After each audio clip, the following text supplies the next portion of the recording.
These are dominoes.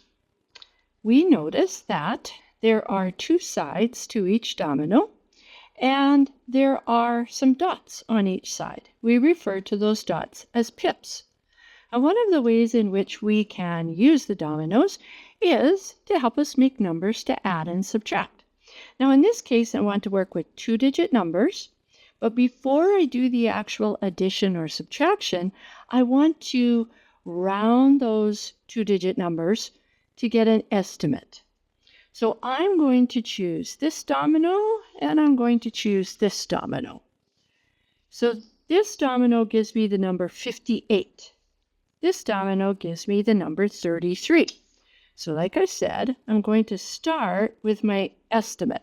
So I'm going to round 58 to the nearest 10, and that's going to be 60. I'm going to round 33 to the nearest 10, and I'm going to choose to round it down to 30. So now when I add these, I get an estimate of 90 from my rounded numbers. Now I'm going to find the actual sum. So I'm going to use a number line for this. And I'm going to work with what I know with tens and ones. So in 58, I have the number 50. That's how many tens I have.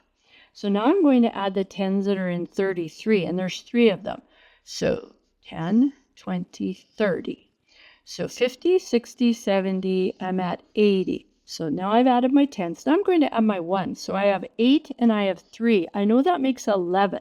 So 11 is 10 and a 1, which would give me a sum of 91. So when I record my actual, I see that my estimate and my actual are very close to each other. That gives me a pretty good idea that my actual is correct. Now what I want to do is I want to take these same two-digit numbers, and this time I want to subtract. So to do that, I'm going to round 58 to 60 again, and I'm going to round 33 to 30. This time I'm going to subtract. So 60 subtract 30 gives me an estimate of 30. Now this time I'm going to choose to use the standard algorithm to subtract. 8 subtract 3 is 5. 5 subtract 3, which is actually 50, subtract 30, gives me 2 or 20, because I'm in the tens place.